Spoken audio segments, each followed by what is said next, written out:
Israeli security officials are now warning that Iran's rapidly growing ballistic missile arsenal poses an extremely serious and fast-escalating danger, far beyond previous threat assessments, especially if Tehran continues ramping up production and launch capacity. In recent briefings of media and allies, Israeli officials have started describing a potential mass missile barrage from Iran as capable of causing devastation comparable to a small nuclear bomb, underscoring the scale of destruction they fear in dense urban centers. According to reports relayed by WANA, an unnamed Israeli official told the Daily Yediot Aharonot on Thursday that Iran's missile threat has entered a new, extremely dangerous phase, and warned that current diplomatic efforts are nowhere near enough to halt Tehran's advances. These officials told Hebrew language outlets that if Iran launched a large, coordinated wave of missiles at Israel, the combined blast effects, fires, and infrastructure collapse could resemble the aftermath of a small nuclear device detonating over a major city.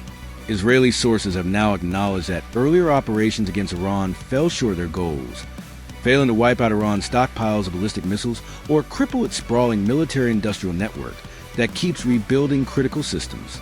Yediot Aharonot and other outlets reported that Iranian missiles caused heavy damage around the Kiryat compound in Tel Aviv, Israel's version of the Pentagon, with nearby residential and commercial towers left partially ruined and structurally unsafe.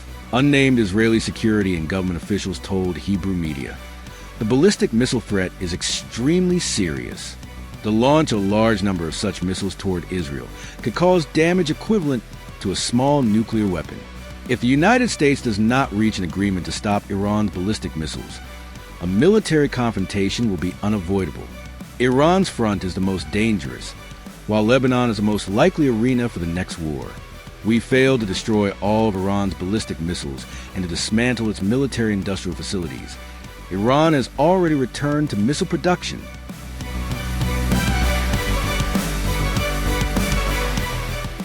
Israeli finance officials now estimate that a full-scale war with Iran would force Israel to pour tens of billions of shekels into emergency security spending, from sustained air defense operations to rapid replenishment of interceptor stocks and critical munitions.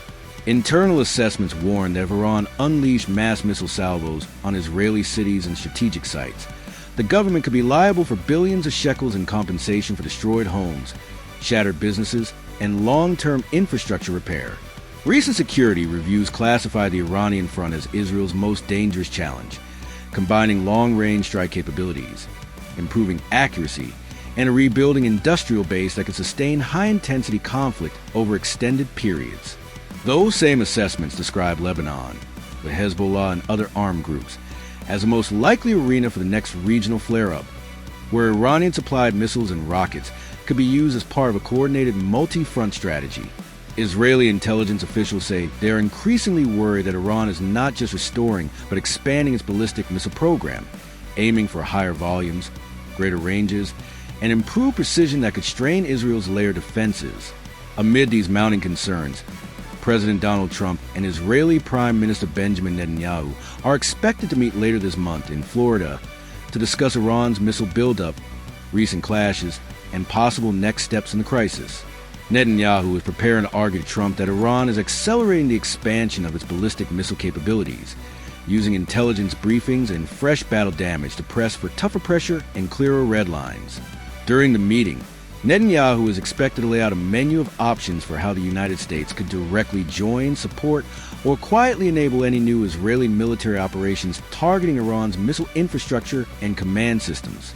Some of Trump's senior advisors, according to Axios, now believe that Netanyahu is actively undermining ceasefire efforts and the broader peace process, seeing his hardline on Iran as an obstacle to diplomatic de-escalation. One senior Israeli official told Axios that Bibi is trying to convince a one-man audience, suggesting Netanyahu's strategy is narrowly focused on swaying Trump personally, even when that approach creates friction with other parts of the U.S. leadership. Axios reporting indicates that influential figures around Trump, including J.D. Vance and Marco Rubio, are increasingly skeptical of Netanyahu's approach, with some no longer viewing him as a preferred partner on Iran or the wider regional strategy.